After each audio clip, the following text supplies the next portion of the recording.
Saber Direito desta semana, Túlio Silveira apresenta um curso sobre a implementação da inteligência artificial na advocacia e nos tribunais. O professor aborda os desafios éticos, legais, a eficiência, as tendências e perspectivas para essa ferramenta no universo jurídico. Está no ar a aula 3.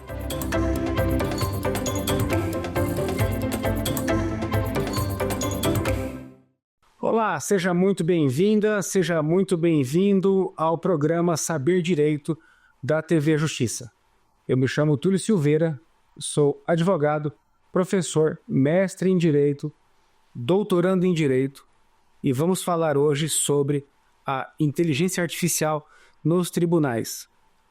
Quais são os desafios atuais para a implantação da inteligência artificial no cotidiano do sistema de justiça brasileiro? Essa é a nossa aula de número 3.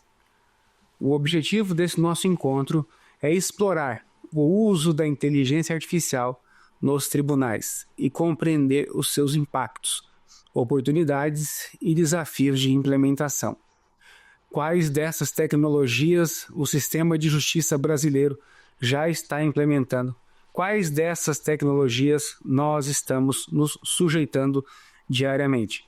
Eu quero te mostrar a aplicação da inteligência artificial nos tribunais, como as decisões automatizadas e análise de jurisprudência podem ser conferidas e devem ser conferidas, nos sistemas de inteligência artificial atuais, quais se destacam.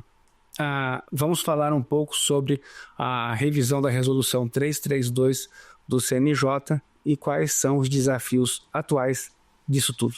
Fica comigo até o final desse vídeo. A inteligência artificial nos tribunais é uma realidade. Na aula passada eu comentei com vocês que um colega advogado me abordou questionando: será que um juiz não irá perceber que eu criei uma petição utilizando a inteligência artificial? E eu comentei com ele: será que será um juiz humano que realizará o despacho da sua petição inicial doravante em diante? Esse e outros temas são fundamentais para a gente compreender o status quo atual da inteligência artificial em nosso sistema de justiça. Antigamente, nós sempre estivemos, de alguma maneira, os profissionais do direito, né? De alguma maneira ou em alguma medida, naquela atuação clássica. Só que hoje nós vivemos um momento disruptivo. Eu sou do tempo só do microcomputador.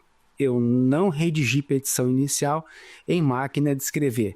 Mas talvez muitos de vocês que estejam nos assistindo agora são do tempo da máquina de escrever. Se nós fizermos uma retrospectiva histórica, nós iremos perceber uma evolução significativa. Do tempo em que as decisões eram redigidas de punho, depois a máquina de escrever, depois as impressoras matriciais, as impressoras jato de tinta ou impressoras a laser, até que nós eliminamos as impressoras e passamos para um processo totalmente digital. Esse processo de digitalização dos atos processuais vem desde sempre trazendo algumas discussões. Aqui não se trata de discutir sobre o processo digital, até porque muitos de nós já nos acostumamos com o processo digital. Aqueles que pegaram o processo físico tiveram que se acostumar com o processo digital. Aqueles que eram do tempo da máquina de escrever tiveram que se adaptar ao computador e assim sucessivamente. Nós vivemos uma evolução. Nós precisamos estar antenados nessa evolução. Quando nós mencionamos que o sistema de justiça também está passando por um processo evolutivo, significa dizer que ele está antenado nas tecnologias que estão disponíveis no mercado. Agora, você cidadão, você cidadã, como será impactado? Como será impactada em relação a esses atos decisórios?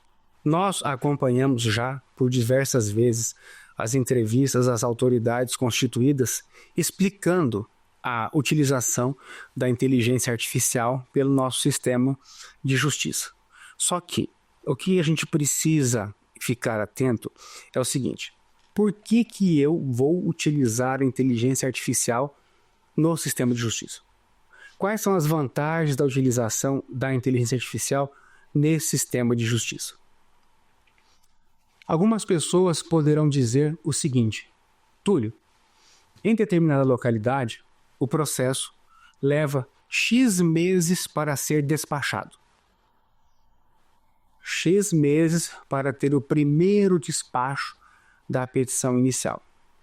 Quando nós colocamos essa situação diante das tecnologias disponíveis, o que nós refletimos? Que essas tecnologias disponíveis estão aí para serem usadas em favor da comunidade, em favor dos jurisdicionados. Porque se lá atrás esse processo levava dias para ser despachado, porque era despachado por um juiz humano, e talvez a demanda crescesse em progressão geométrica em relação à disponibilidade dos recursos. Como a inteligência artificial pode ajudar hoje o sistema de justiça? Quando nós mencionamos e começamos a trabalhar a ideia de inteligência artificial generativa, nós notamos que, mediante a adoção de algoritmos específicos, mediante dados previamente treinados, hoje a tecnologia é capaz de realizar esse primeiro despacho. Ou seja, haverá uma diminuição significativa do tempo anterior. Com a inteligência artificial, os tribunais diminuirão significativamente esse despacho inicial. Túlio, isso já está acontecendo? Já está em processo de treinamento para jazinho ser disponibilizado para os tribunais. Onde é que está o nosso desafio?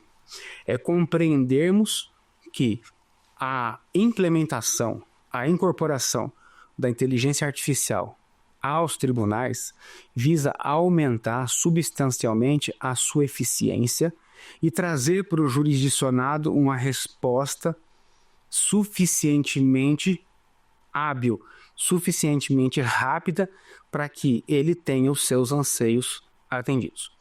Só que nesse meio tempo, quando nós falamos em aceleração de atos processuais, em redução do acúmulo de casos e aceleração ou aceleramento do julgamento das decisões, algumas perspectivas precisam ser analisadas.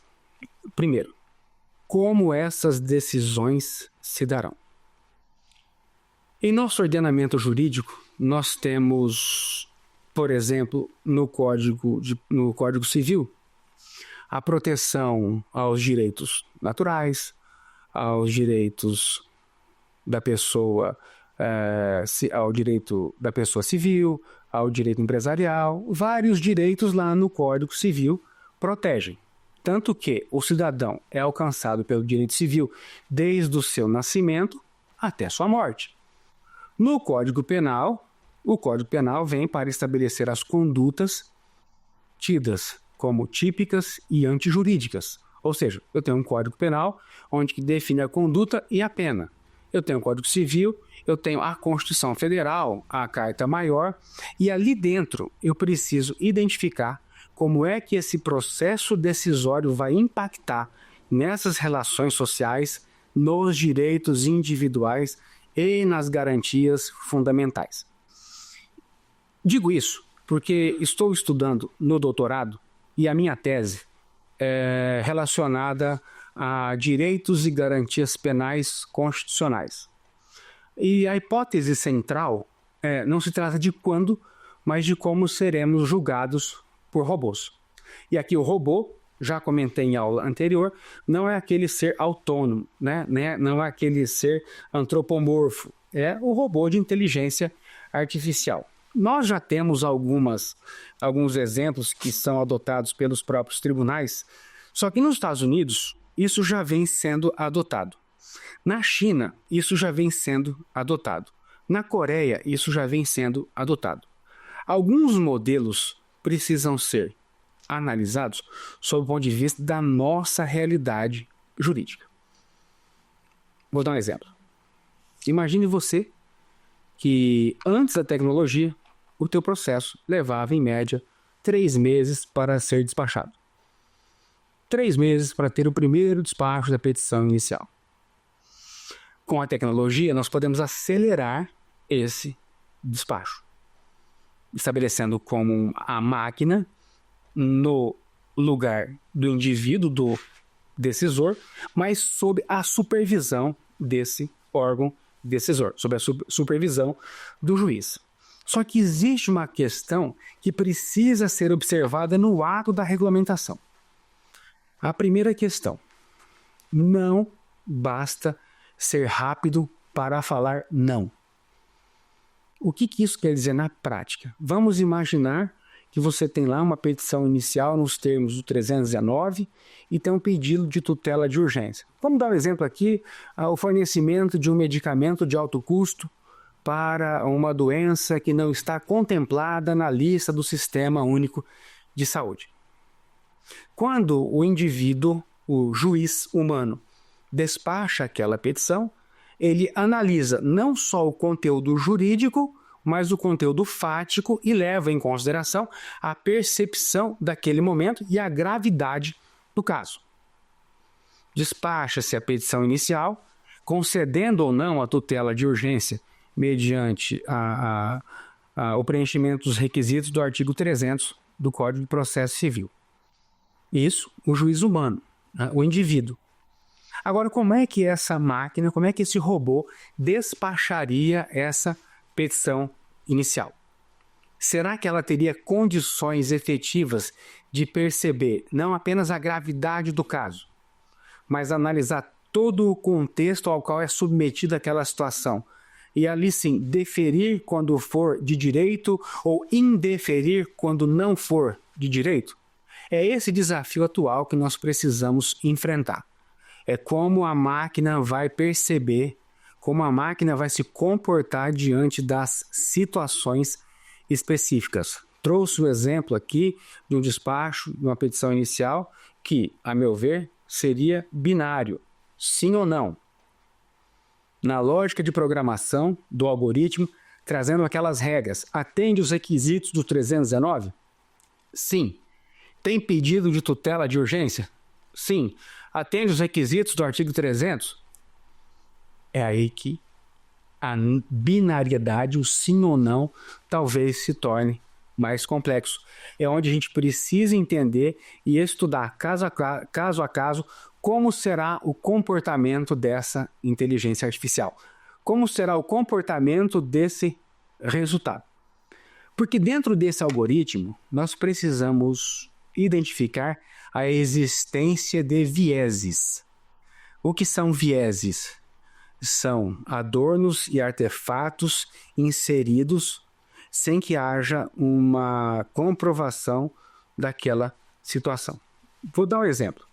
Se eu inserir um viés de não concessão para todos os pedidos daquela natureza, daquele tipo de ação, eu já tenho um viés discriminatório.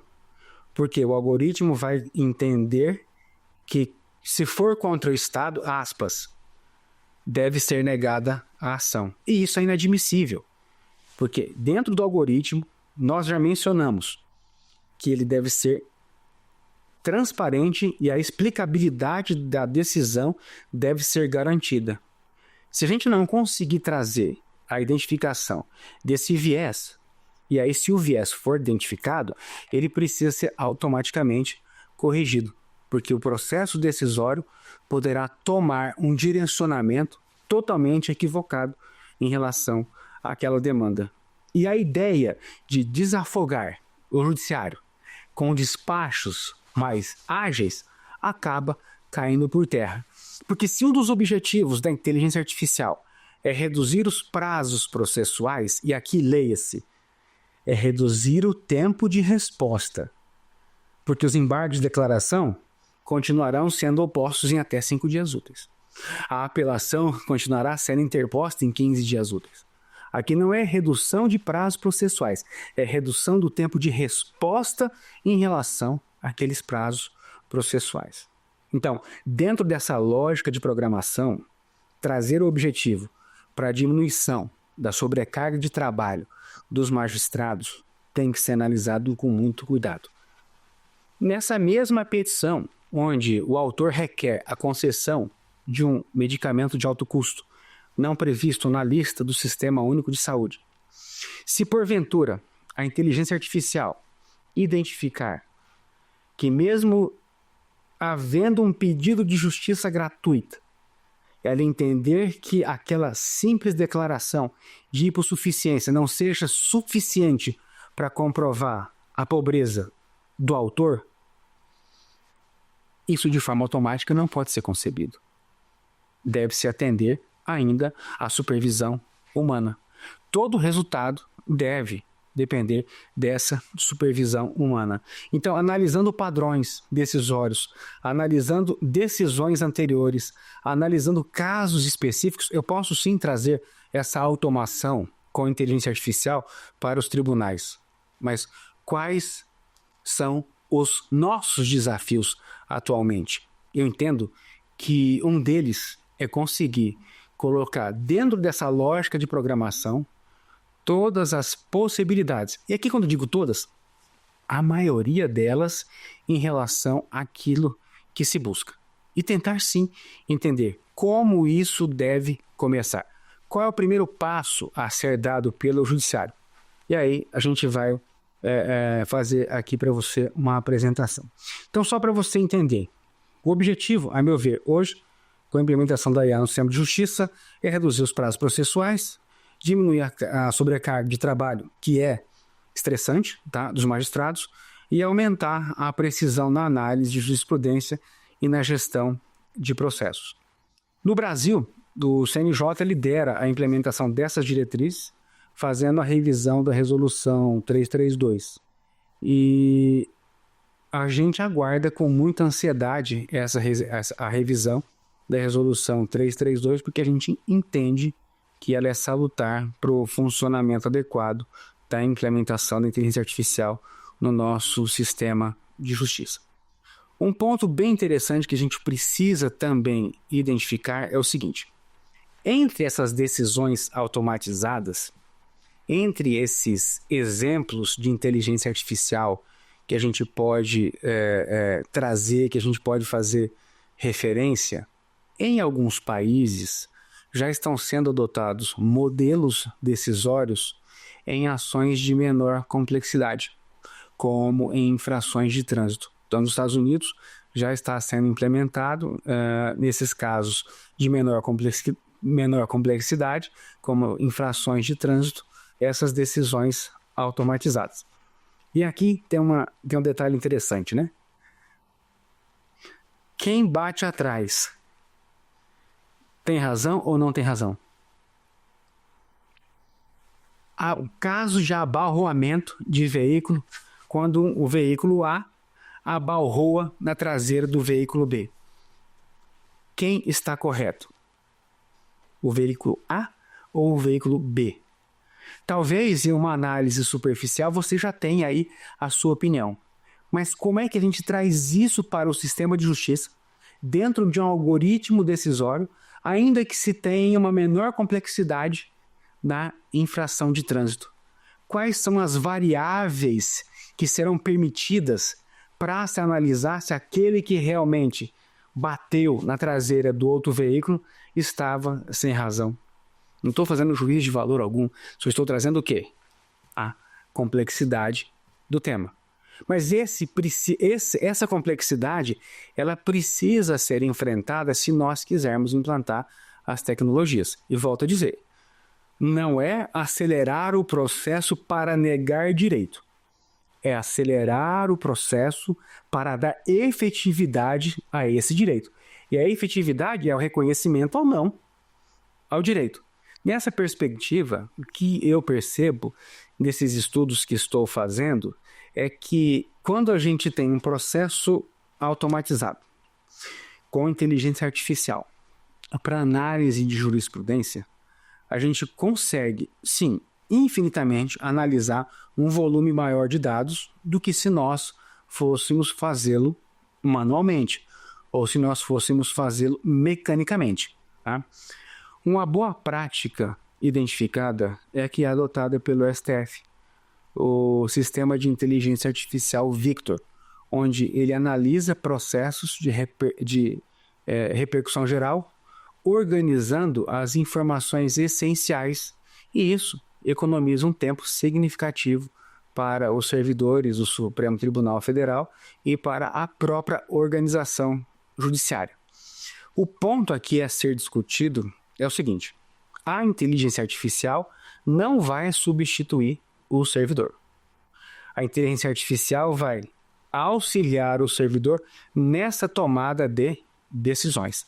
Nessa perspectiva, a inteligência artificial, a meu ver, não chega a substituir, correto? Só que ela parcialmente ou quase que na totalidade vai ser uma ferramenta necessária para aquele servidor realizar os encaminhamentos necessários.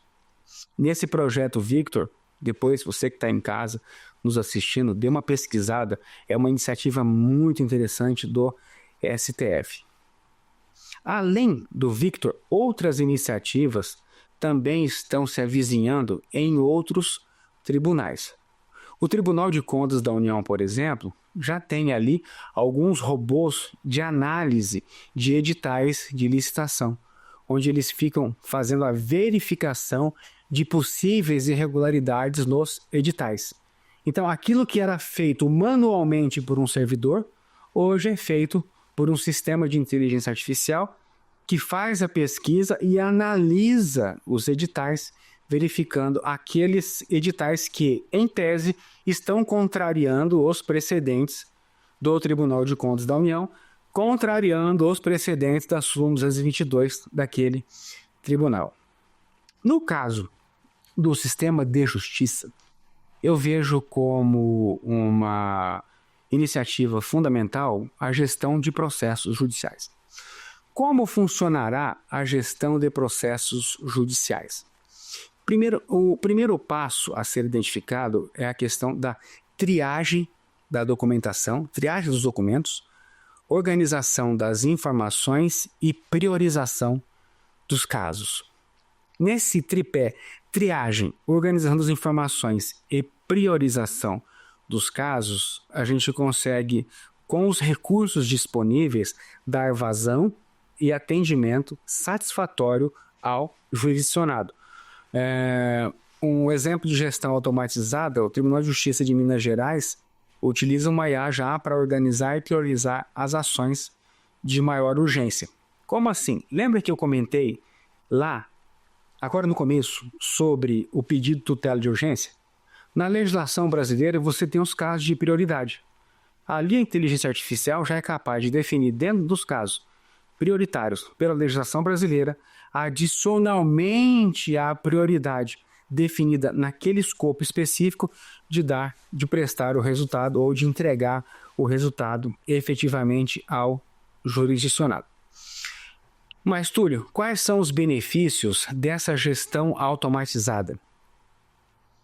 A meu ver, a redução do trabalho burocrático, trazendo uma eficiência operacional, a padronização e agilidade aos processos que são organizados rapidamente. E aqui, organizados rapidamente é dentro de uma padronização pré-estabelecida. Volto a dizer, não é organizar rapidamente para negar. É organizar para que o jurisdicionado tenha condições de se apresentar e ter reconhecido ali o seu direito ou não. Um exemplo interessante sobre gestão de processo, o INSS, em determinados casos de benefício, já utiliza robôs de inteligência artificial para a concessão dos benefícios. Qual é a vantagem em relação ao processo manual? Uma eficiência operacional e uma prestação social efetiva àqueles que comprovarem atender os requisitos. Eu me lembro, logo quando foi disponibilizado esse robô do INSS, eu participei de um evento e eu mencionei para o pessoal, falei, olha, gente, é muito bacana o robôzinho do INSS, só que ele não pode ser aquele robôzinho que nega tudo. Uma vez preenchidos os requisitos para aquele benefício, vou dar um exemplo, BPC Loas, né? Uma vez preenchidos os requisitos para o benefício do BPC Loas, esse benefício deve ser concedido. Por quê? Porque a automatização significa eficiência operacional, mas eficiência operacional com objetivo que se destaca. Então, eficiência, agilidade e acesso à informação de uma maneira mais rápida. Esses 3 pilares da eficiência, agilidade e acesso à informação me faz refletir o seguinte: ainda que eu esteja falando em eficiência operacional, ainda que eu esteja me referindo à agilidade processual e acesso à informação, em todos os casos eu preciso da supervisão humana para identificar se houve erro, se não houve erro naquele processo decisório. Túlio, mas com tudo isso ainda é preciso a supervisão humana? É preciso a supervisão humana para que as injustiças não sejam cometidas e para que a própria inteligência artificial não faça parte desse processo de injustiças que porventura venha ocorrer. O CNJ, então, está atualizando a Resolução 332, que traz a ética e transparência do uso da IA no sistema de justiça brasileiro. A Resolução 332, ela define as diretrizes para o uso da IA no judiciário, com foco na ética, transparência e governança. Ética, transparência e governança significa que os algoritmos criados ou treinados a partir dessa perspectiva devem se enquadrar entre esses 3 fundamentos. Por quê? Porque é necessário que o algoritmo não atue em desconformidade com a própria norma, com a própria ética, não utilize subterfúgios para adotar qualquer medida ou qualquer decisão. Um dos objetivos da Resolução 332 é trazer a transparência e a explicabilidade no uso da inteligência artificial. Ponto. Presta atenção que vai cair na prova. Explicabilidade. Nós já falamos na primeira aula. Se você não assistiu, volte, assista. Mas espere terminar esse episódio. Volte, assista. A explicabilidade é a capacidade do algoritmo justificar o motivo pelo qual adotou aquela decisão. O Código de Processo Civil determina que as decisões judiciais devem ser motivadas. O princípio da motivação é inerente ao ato processual. O que é a motivação? É você justificar por que você adotou aquela decisão e não a outra. Porque você indeferiu e porque você não deferiu. Porque você deixou de observar e não deixou de observar. Nós temos um caso muito interessante que trata do tema 1137, que nesse tema está incluído, por exemplo, a suspensão da habilitação do devedor, a suspensão do cartão de crédito do devedor e a apreensão do passaporte do devedor, em caso de execução de títulos judiciais e títulos extrajudiciais. Ou seja, na fase de execução, poder-se-ia adotar essa medida conforme previsto no Código de Processo Civil. No entanto, o tema 1137 determinou a suspensão desses julgamentos ou a não concessão dessas medidas enquanto o tema 1137 não fosse julgado. A inteligência artificial, aqui nesse caso, já seria suficientemente capaz de entender que, a partir de uma uniformização de um entendimento, os demais procedimentos não seriam adotados em relação àquele tema. Ou seja, enquanto não se julgar de forma definitiva, todos os demais processos devem ser sobrestados. Todos os demais pedidos devem ser sobrestados. Agora, um juiz pode não seguir o tema 1137 e pode ali conceder a suspensão do passaporte, da carteira de habilitação e do cartão de crédito do devedor. Olha que interessante. Se eu estou trabalhando um princípio da motivação e o Código de Processo Civil determina que essa decisão deve ser motivada, o que motivou a conceder, o que motivou a não conceder? Na explicabilidade do algoritmo, ele precisa ser capaz de explicar por que concedeu ou por que não concedeu. Só que hoje nós temos uma caixa preta algorítmica. Essa caixa preta algorítmica, também chamada segredo industrial, ela ainda não propicia com que isso seja efetivamente colocado em prática. Ou seja, se o algoritmo não for capaz de explicar por que ele tomou aquela decisão e não outra, o sistema de justiça vai se tornar capenga. E é isso que a Resolução 332 quer trazer para evitar e dar sim a necessidade dessa explicabilidade. Talvez você em casa esteja se perguntando: Túlio, às vezes um juiz não consegue explicar por que tomou a decisão A ao invés de tomar a decisão B.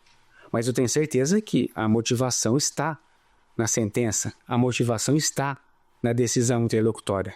O que nós precisamos entender é que um algoritmo, nesse processo decisório, não pode, de maneira nenhuma, deixar de ser transparente. Ele tem que ser autoexplicável. Aqui talvez o termo autoexplicável não se empregue da maneira correta, mas a explicabilidade é o poder dele justificar por que tomou aquela decisão ou não.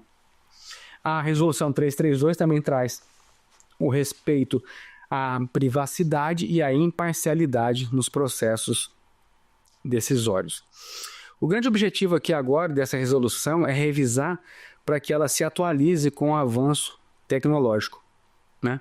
E o nosso ponto de vista, ela tá avançando bem. Essas audiências que tiveram, eu acompanhei os 3 dias pelo YouTube, foram audiências muito interessantes e vários casos foram trazidos à tona sobre a atualização dessa resolução. O PL 2338 de 2023 visa, e aí já trazendo a regulamentação da inteligência artificial no Brasil, visa regular o uso da inteligência artificial, promovendo o desenvolvimento seguro e responsável dessa tecnologia. A regulamentação da inteligência artificial no Brasil, ela prevê efetivamente a proteção aos direitos fundamentais e o desenvolvimento seguro da inteligência artificial. Qual é o foco principal ou o fundamento principal dessa regulamentação? É a centralização da pessoa humana e respeito aos direitos humanos. Essa é a principal fundamentação. A segunda que antevejo ali no projeto de lei é a proteção ambiental e o desenvolvimento sustentável, a livre iniciativa e a inovação tecnológica. Mas eu tenho aqui uma crítica construtiva a fazer. Muito cuidado ao trazer o modelo regulatório europeu.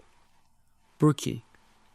Uma coisa é trabalharmos a regulamentação, a outra é impedirmos o avanço tecnológico. Se várias travas forem inseridas nessa regulamentação, nós corremos o sério risco de não viabilizar ou de inviabilizar avanços tecnológicos, porque o Brasil ainda não tem uma inteligência artificial genuinamente brasileira. E nós precisamos trabalhar para que tenhamos uma inteligência artificial genuinamente brasileira, trazendo o quê? Divisas, trazendo toda a complexidade do nosso cenário para a realidade brasileira. E a inteligência artificial deve promover, sim, a segurança, a dignidade, a inclusão e o respeito aos direitos fundamentais. Uma coisa que chama muita atenção no PL 2338, e aqui faço o registro, é que quando ela trata da questão de responsabilizar toda a cadeia produtiva da inteligência artificial, ela não faz menção ao direito de regresso. Esse é um ponto que precisa ser analisado sobre o aspecto da regulamentação, né? Quando nós falamos do 2338 sobre os princípios para o desenvolvimento e o uso da inteligência artificial, ela traz ali algumas perspectivas muito interessantes. Ela fala a respeito do crescimento inclusivo, o desenvolvimento e o bem-estar. A inteligência artificial não pode ser utilizada para não permitir o bem-estar ou o desenvolvimento ou o crescimento inclusivo. Ela não pode ser discriminatória, ela tem que prever o crescimento inclusivo. Também, como na resolução 338 do CNJ, o PL 2338 traz a transparência, a explicabilidade e a auditabilidade como fundamentos necessários para que o algoritmo da inteligência artificial possa funcionar. Transparência é para a gente entender como ele funciona. A explicabilidade é para que ele possa explicar por que ele está fazendo isso naquele momento em que fez. E a auditabilidade, criar uma cadeia de custódia algorítmica para que as autoridades constituídas possam realizar auditoria em relação àquelas informações.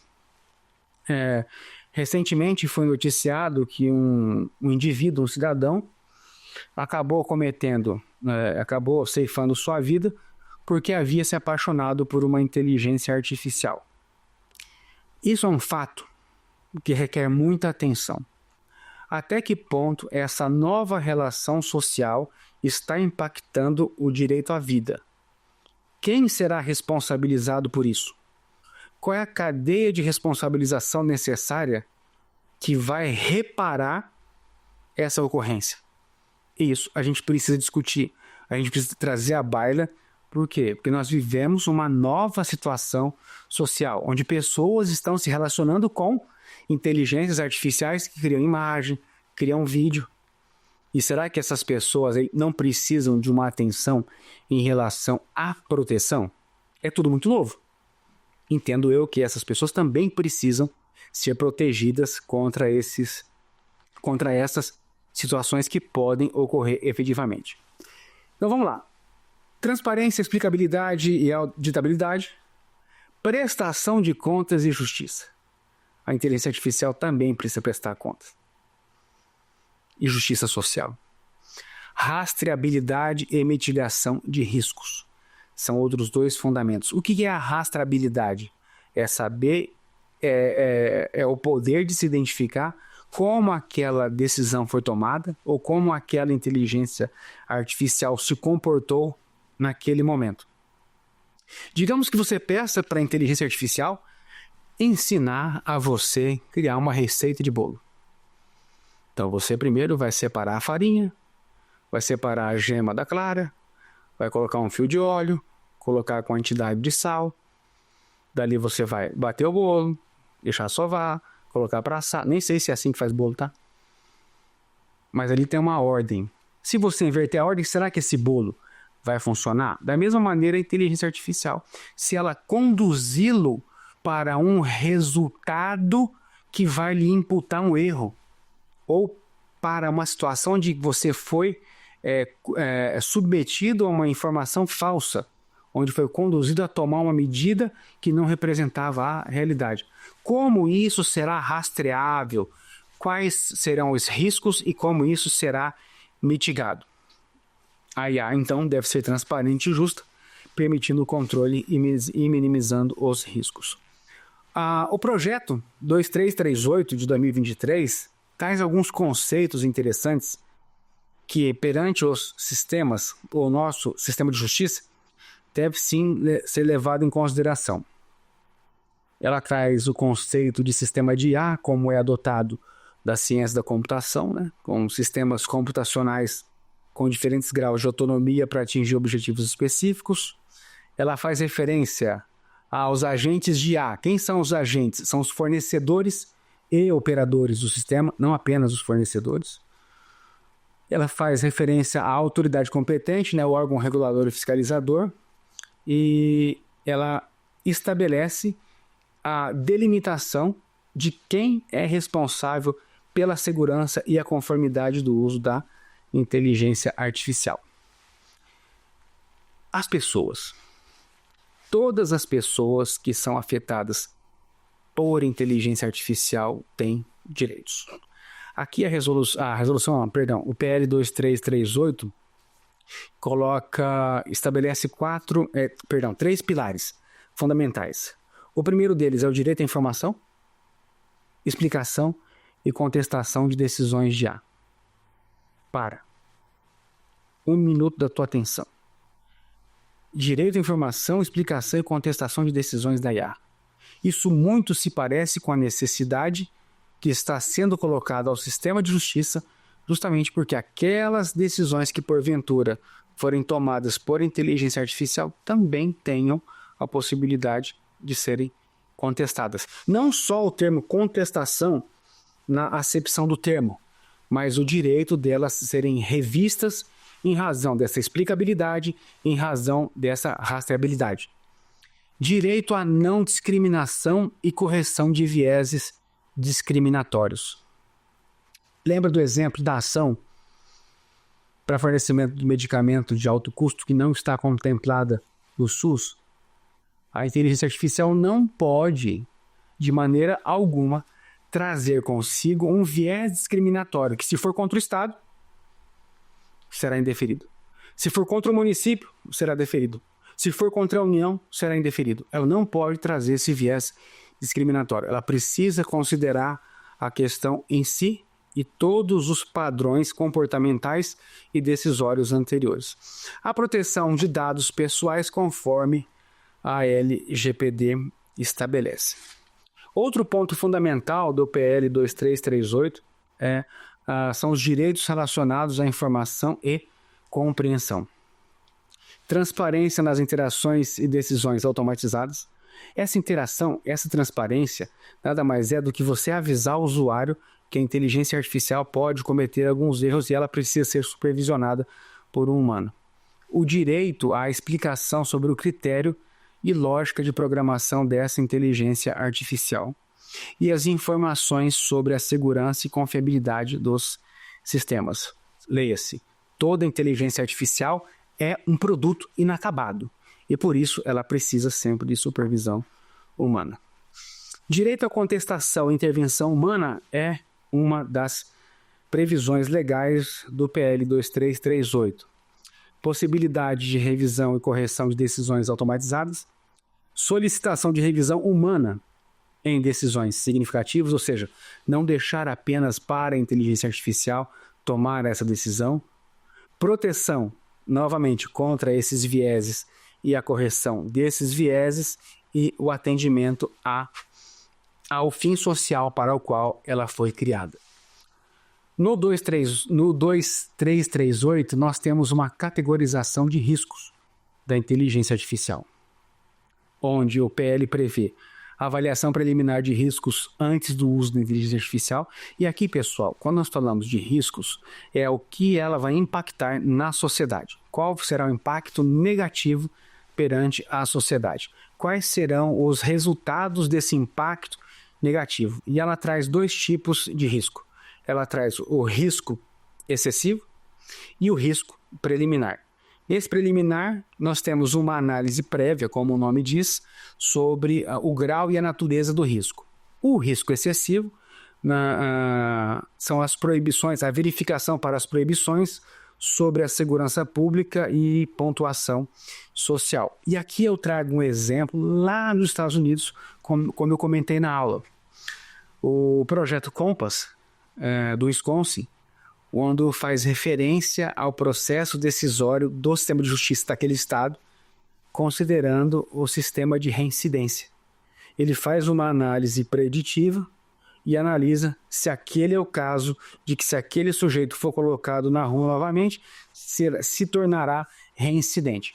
Isso me faz lembrar do Cesare Lombroso, quando ele fazia toda a verificação do criminoso pela sua fisionomia, pela formação do seu crânio. Nós não podemos admitir esse tipo de conduta, né? A gente precisa sempre lutar contra essa possibilidade ou permissibilidade de que quem sabe quando futuramente ele poderá se tornar reincidente. A gente precisa trabalhar com o viés específico para proibir esse senso discriminatório da inteligência artificial. O registro e documentação do algoritmo, o registro e documentação da explicabilidade, o registro e documentação do processo de transparência. Ela prevê uma questão voltada do alto risco.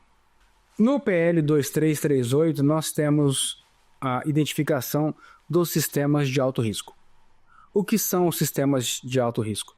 São infraestruturas críticas, como o controle específico de determinadas situações, tanto quanto na área de segurança pública, quanto na educação e saúde, mas não deixando de lado a administração da justiça. Nessa perspectiva, determinadas áreas que foram trazidas pelo PL 2338, pela sua natureza e por seu possível impacto, exigirão controles rigorosos e são considerados como temas de alto risco. Nessa perspectiva do alto risco, aquilo que coloca a sociedade em insegurança para os fins do 2338 está sendo considerado como de alto risco. Eu cheguei a comentar com vocês sobre aquela política de análise com câmeras de segurança que foi adotada pela polícia de Boston. E nesse caso específico, lá houve um viés de insegurança para determinados grupos da sociedade.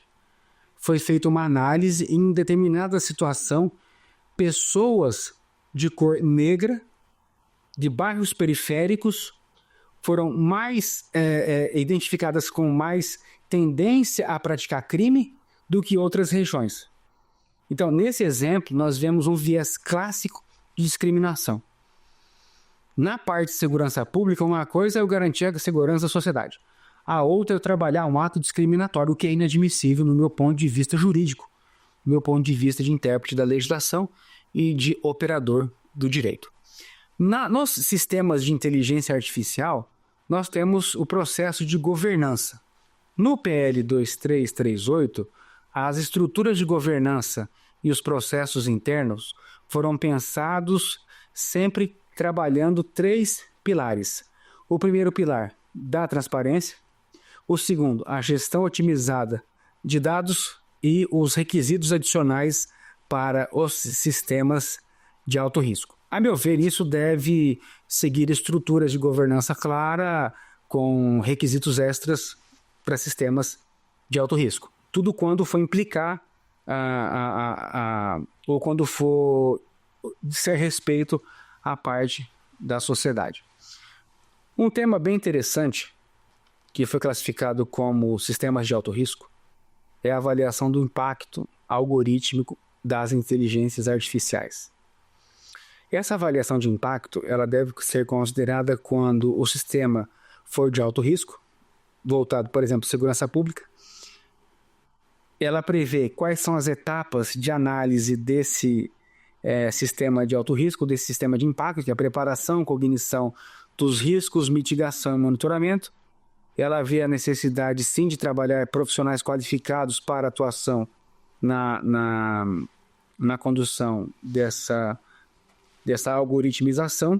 E, em cima dessa avaliação do impacto algorítmico, peço licença para fazer um comentário adicional com a perspectiva da análise do sistema de justiça. Trazendo a perspectiva do PL 2338 para o processo decisório ou do impacto do algoritmo, nós precisamos trabalhar que essa perspectiva de preparação, cognição, mitigação e monitoramento, tal qual se antevê no uso por inteligência artificial nos sistemas de justiça, deve ser trazida para a nossa realidade, o nosso dia a dia e mediante a formação de novos profissionais ou emprego de novas habilidades no contexto jurídico brasileiro.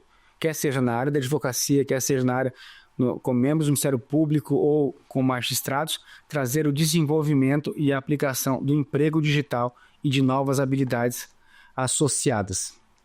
a perspectiva da responsabilização civil, se vê no PL 2338 a responsabilidade objetiva para alto risco, a inversão do ônus da prova para inteligências artificiais de baixo risco e a reparação integral do dano. E aqui só fazer um apêndice que eu não verifiquei a questão de regresso em relação a regressar de forma responsável contra aquele que deu causa. Fica aqui uma dica. E agora passaremos para o nosso quiz. Qual é uma aplicação da inteligência artificial nos tribunais discutidas na aula?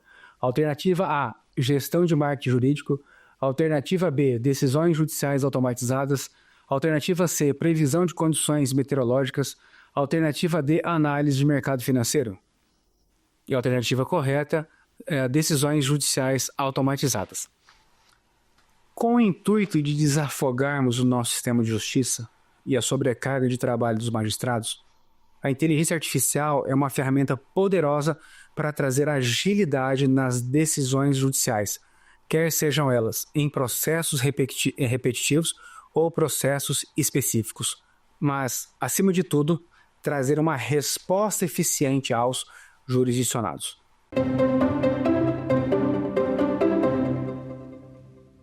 Qual é um desafio ético da inteligência artificial nos tribunais mencionados na aula? Alternativa A, transparência das decisões automatizadas. Alternativa B, redução de custos operacionais. Alternativa C, aumento da produtividade dos advogados. Alternativa D, melhoria na qualidade dos serviços jurídicos. E a alternativa correta é a letra A, transparência das decisões automatizadas.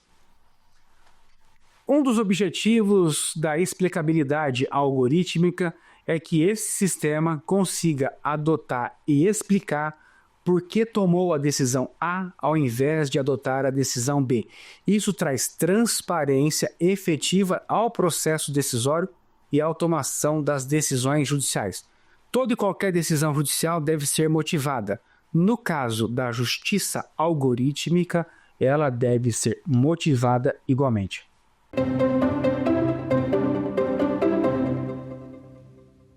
Qual é um benefício da inteligência artificial na gestão de processos judiciais? Alternativa A, aumenta a burocracia. Alternativa B, maior eficiência e rapidez dos processos. Alternativa C, redução de casos resolvidos. Alternativa D, aumento de carga de trabalho dos juízes. E a alternativa correta é a letra B, maior eficiência e rapidez nos processos. Muitas vezes a população reclama que não é atendida pelo Poder Judiciário. Aqui nós temos um exemplo claro onde o emprego da inteligência artificial trará para a população de maneira geral a eficiência na prestação jurisdicional, onde os processos decisórios serão dados vazão conforme a legislação pátria. E assim nós encerramos o encontro de hoje. Na aula 3, nós falamos sobre os desafios de incorporar a inteligência artificial no sistema de justiça. Fizemos uma rápida apresentação da Resolução 332 e comentamos sobre o PL 2338 que tramita no Congresso Nacional para regulamentar a inteligência artificial no Brasil. Se você ainda não baixou o aplicativo TV Justiça Mais, baixe agora. A um clique você terá acesso a todas as informações da TV Justiça. Eu me chamo Túlio Silveira e muito obrigado por você estar aqui conosco até agora. Mas antes de você desligar a telinha, vai lá, siga o perfil @advogado Túlio Silveira. Muito obrigado por ter ficado conosco até aqui. Até a próxima. Quer dar alguma sugestão de tema para os cursos do Saber Direito? Então mande um e-mail para a gente, saberdireito@stf.jus.br. Você também pode estudar pela internet. Acesse o nosso site radioetvjustiça.jus.br ou pode rever as aulas no canal do YouTube, @Rádio e TV Justiça.